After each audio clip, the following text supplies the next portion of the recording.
হঠাৎই অনুশ্রীকে পাত্রপক্ষ দেখতে আসবে এ কথা শোনা মাত্রই এবার হুঁশ উড়ে গেল কুসুম, আয়ুষ এবং ঈশানের। হ্যাঁ বন্ধুরা, ভিডিওতে লাইক দিয়ে দেখতে থাকুন। যে মুহূর্তে কিনা হঠাৎ করে অনুশ্রীর বাবা একদিন যখন কিনা এসে অনুশ্রী পিসিমণিকে ডেকে বলতে থাকে যে অতসী, অতসী তুই কই রে, ঠিক সেই মুহূর্তে অতসী এসে যখন বলতে থাকে যে কী হয়েছে দাদা, তুমি এরকম চিৎকার চেঁচামেচি করছো, কী হয়েছে, কিছু বলার আছে, জরুরি কিছু? ঠিক সেই মুহূর্তে অনুশ্রীর বাবা বলতে থাকে যে হ্যাঁ সে এক বটে, বলতে পারিস, কারণ আমি একটা তোদের সকলের জন্য সুখবর নিয়ে এসেছি। জানিস তো আমার ছোটোবেলার বন্ধু সুদীপের ছেলে আসছে আমাদের বাড়িতে, এবং যদি সব কিছু ঠিকঠাক থাকে তাহলে সুদীপ আমাকে বলেছে যে আমাদের মেয়েকে ওর বাড়ির বউ করে নিয়ে যাবে, ও ওর ছেলে এর জন্য সম্বন্ধ নিয়ে আসছে। ঠিক সেই মুহূর্তেই যখন কিনা এই কথা শোনা মাত্র অনুশ্রী পিসিমণি যখন আনন্দে আত্মহারা হয়ে বলতে থাকে যে তাহলে তো একদম নিশ্চিন্ত হয়ে গেলাম দাদা, কারণ চেনা পরিচিত মানুষের মেলের মধ্যেই যদি আমাদের অনুশ্রীটাকে আমরা মানে এখান থেকে বিদায় করতে পারি, তাহলে আমার মনে হয় সব থেকে নিশ্চিন্ত থাকবো। কারণ এখনকার যুগে ছেলেমেয়েরা কে ভালো কে খারাপ সেটা তো আর আমরা বলতে পারবো না। আর এদিকে তো তোমার ছোটোকালেরই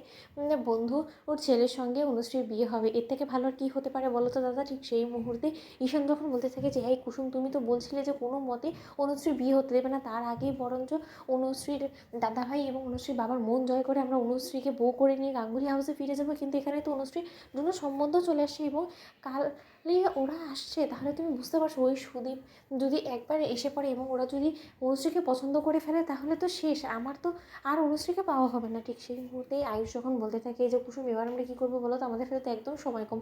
অন্যদিকে যখন কিনা কুসুমকে সম্পূর্ণরূপে রান্নাবান্না থেকে শুরু করে সকল যোগাযন্ত্রের দায়িত্ব তুলে দেয় অনুশ্রীর বাবা এবং বলতে থাকে যে দেখো কুসুম, গরিব মা, তোমার কাঁধে আমি সম্পূর্ণ দায়িত্বটা তুলে দিচ্ছি, কারণ আমার দীর্ঘ বিশ্বাস যে তুমিই ঠিকঠাকভাবে এই অনুষ্ঠানটা উতরে দিতে পারবে। কারণ আমার ছোটোবেলার বন্ধু খুব শখ আহ্লাদ করে খুব আগ্রহ নিয়ে বাড়িতে আসছে এবং প্রথমবারের মতন আসছে, অনুশ্রীকে বড় হওয়ার পর সে দেখেনি, এবং এবার যখন আসবে সে রীতিমতো আটঘাট বেঁধে আসবে যে আমার মেয়েকে সে তার বাড়ির বউ করে নিয়ে যাবে। তার জন্য কোনো রকম কোনো আয়োজনে যাতে ত্রুটি না থাকে, অতসী তুই নিজে দাঁড়িয়ে থেকে সম্পূর্ণটা করবি, ঠিক আছে তো?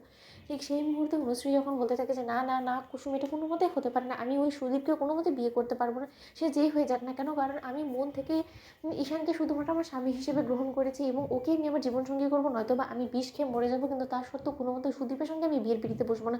অন্যদিকে যখন কিনা অনুশ্রীকে সান্ত্বনা দিয়ে কুসুম যখন বলতে থাকে যে দেখো অনুশ্রী, আমাদের কাছে যখন কিনা সব পথ বন্ধ হয়ে যাবে তখন আমরা আমাদের এর রীতিমতো দুরূপের ইক্কাটা ব্যবহার করব এবং সেটাকে দিয়েই আমরা হাসিল করব আমাদের আসল উদ্দেশ্য। তাই তুমি ওর সামনে একদম টেনশন করো না, দেখো না কাল কী হয়। ঠিক সেই মুহূর্তে পরদিন সকাল হওয়া মাত্রই যখন কিনা সুদীপের বাবা মাকে নিয়ে সুদীপ যখন বাড়িতে চলে আসে এবং সুদীপকে দেখা মাত্র অনুশ্রী যখন বলতে থাকে যে একবার শুধু আমাকে সুদীপের সঙ্গে একা কথা বলতে দেখ, তারপরে আমি আমার ভেলকি দেখাই কী করে, এবার দেখো তুমি। শান্ত বন্ধুরা একদম শেয়ার করে সাবস্ক্রাইব করতে ভুলো না।